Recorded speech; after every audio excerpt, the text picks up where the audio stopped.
আজকে আমাদের আলোচনার টপিক হচ্ছে স্নেল মিউসিন। আজকাল স্নেল মিউসিন নিয়ে সারা পৃথিবীতে খুব হইচই চলছে। এটি কোরিয়ান স্কিন কেয়ারের প্রোডাক্ট হিসেবে প্রথমে ব্যবহার হতো, এখন পুরো বিশ্বেই এর নাম ছড়িয়ে পড়েছে। স্নেল মিউসিন শুনলে কিন্তু আমাদের মাথায় আসে শামুকের থেকে বেরোনো কোনো আঠালো বা চিটচিটে পদার্থ, যার থেকে আপনার অস্বস্তি হতে পারে বা ইভেন ঘেন্নাও লাগতে পারে। তবে এরকম একটা প্রোডাক্ট করে এখন এত পপুলার হয়ে উঠেছে, এর পিছনে রহস্য কি আছে? আসুন আজকে আমরা সেটাই জেনে নিই। স্নেল মিউসিন জিনিসটা আসলে কি? স্নেল মিউসিন হচ্ছে স্পেসিফিক কিছু স্পিসিস অফ স্নেল বা শামুক থেকে নিষ্কাশিত একটি চিটচিটে পদার্থ। যখন এই স্নেলদেরকে স্ট্রেসের আন্ডারে ফেলা হয় বা এরা চারপাশে ঘুরে বেড়ায়, তখন এরা এই মিউসিন এক্সট্রাক্ট সিক্রিট করে। এটি কালেক্ট করে বিভিন্ন ধরনের স্কিন কেয়ার প্রোডাক্টে অ্যাড করা হয়। হয়তো আপনারা জানেন না, প্রাচীন গ্রিসে পর্যন্ত এই স্নেল মিউসিন ময়শ্চারাইজার এবং ব্রাইটেনিং প্রোডাক্ট হিসেবে ইউজ করা হতো।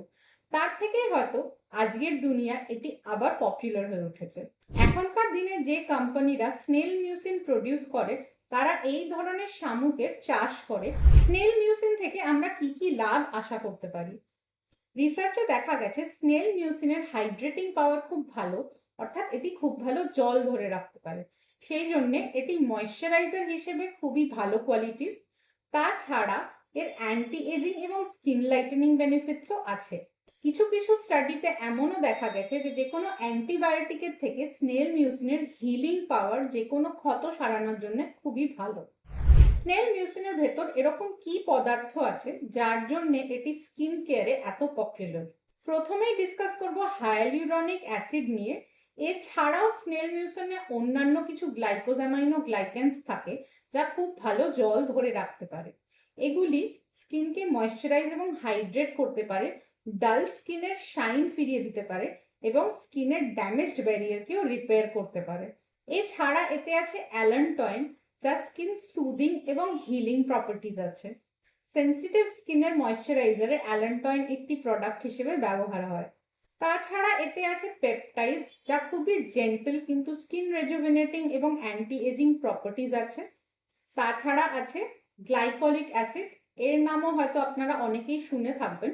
গ্লাইকলিক অ্যাসিড আমাদের স্কিনে কোলাজেন প্রোডাকশন বাড়াতে পারে এবং এর ভালো এক্সফোলিয়েটিং এবং ব্রাইটেনিং অ্যাকশনও আছে। তবে স্নেল মিউসিনে এটি খুব একটি স্ট্রং কনসেন্ট্রেশনে থাকে না। স্নেল মিউসিনে এর সাথে থাকে ভিটামিনস এ এবং ই, যার অ্যান্টিঅক্সিডেন্ট অ্যাকশন আছে এবং যেটি ক্ষতিকর ইউভি রশ্মি থেকে আমাদের ত্বককে প্রোটেক্ট করে রাখতে পারে। স্নেল মিউসিন তাহলে কাদের নিজেদের স্কিন কেয়ার রেজিমেনে ইউজ করা উচিত? স্নেল মিউসিন একটি মাইল্ড প্রোডাক্ট এবং যে কোনো কেউ নিজের স্কিন কেয়ার রেজিমেনে এটি অ্যাড করতে পারেন। তবে যাদের স্কিন ড্রাই এবং ডাল এবং যাদের বয়স 20-25 বছর বা তার বেশি, তারাই এর থেকে ম্যাক্সিমাম লাভ পাবেন। স্নেল মিউসিন আপনার স্কিন কেয়ারে হায়ালুরনিক অ্যাসিড জাতীয় হাইড্রেটিং ক্রিম বা জেলকে রিপ্লেস করতে পারে। তবে অ্যান্টি এজিং বা স্কিন লাইটেনিং এর জন্য এটি একমাত্র অ্যাক্টিভ কম্পোনেন্ট হলে চলবে না। এটিকে আপনি আদার কম্পোনেন্টস যেমন রেটিনল বা গ্লাইকলিক অ্যাসিডের সঙ্গে অ্যাড অন হিসেবে ব্যবহার করতে পারেন। মনে রাখবেন, যদি আপনার সি ফুড বা চিংড়িতে অ্যালার্জি থাকে, তাহলে কিন্তু স্নেল মিউসিন থেকেও আপনার স্কিনের রিয়াকশন হওয়ার একটা সম্ভাবনা আছে। এছাড়া স্নেল মিউসিনে সেরকম কোনো ডকুমেন্টেড সাইড এফেক্ট নেই। তবে যদি অ্যালার্জি হওয়ার সম্ভাবনা থাকে, তাহলে ইউজ করার আগে আপনি একটি প্যাচ টেস্ট করে নিতে পারেন। একটুখানি প্রোডাক্ট ফেস ছাড়া স্কিনের অন্য কোনো এক্সপোজড এরিয়াতে 24 ঘন্টা লাগিয়ে রেখে তারপর ধুয়ে দেখতে পারেন যে স্কিনে কোনো রকম রিয়াকশন হচ্ছে কিনা। যদি কোনো রেডনেস, সোয়েলিং, ইচিং টাইপের প্রবলেম দেখা দেয়, তবে আপনি স্নেল মিউসিন ইউজ করা থেকে বিরত থাকুন। স্নেল মিউসিন আপনি কিভাবে নিজের স্কিন কেয়ার রেজিমেনে ইউজ করতে পারেন? স্নেল মিউসিন আপনি নিজের দিনের বা রাতের যে কোনো স্কিন কেয়ার রেজিমেনের পার্ট হিসেবে যোগ করতে পারেন। অয়েলি স্কিনের জন্য ব্যবহার করতে হবে সিরাম বা এসেন্স। ড্রাই স্কিনের জন্য ব্যবহার করতে পারেন ক্রিম বেস। ফেস ওয়াশ করার পর হালকা ভিজে থাকা অবস্থাতেই 2-4 মিনিট বাদে আপনি স্নেল মিউসিন ক্রিম বা সিরাম নিজের স্কিনে লাগাতে পারেন। এর 5 মিনিট বাদে লাগাতে হবে ময়শ্চারাইজার। যদি আপনি ভিটামিন সি এর সাথে স্নেল মিউসিন ইউজ করেন, তবে আগে আপনাকে লাগাতে হবে ভিটামিন সি সিরাম এবং তারপরে স্নেল মিউসিন।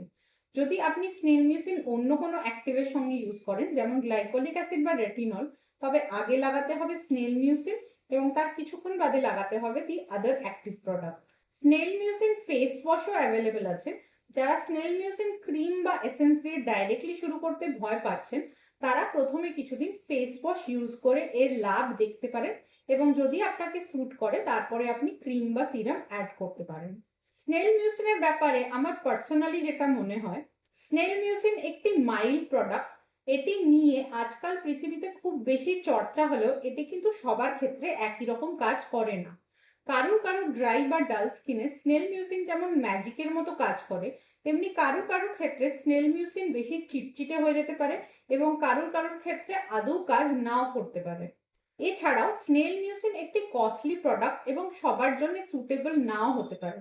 সেই জন্য স্নেল মিউসিন আপনার স্কিন কেয়ার রেজিমেনের একমাত্র কম্পোনেন্ট হওয়া উচিত না। যারা নিজেদের স্কিন কেয়ার নিয়ে স্যাটিসফাইড কিন্তু ইমপ্রুভ করার জন্য অন্য কোনো নতুন মাইল্ড ইনগ্রিডিয়েন্ট অ্যাড করতে চান, তারা স্নেল মিউসিন ইউজ করে দেখতে পারেন।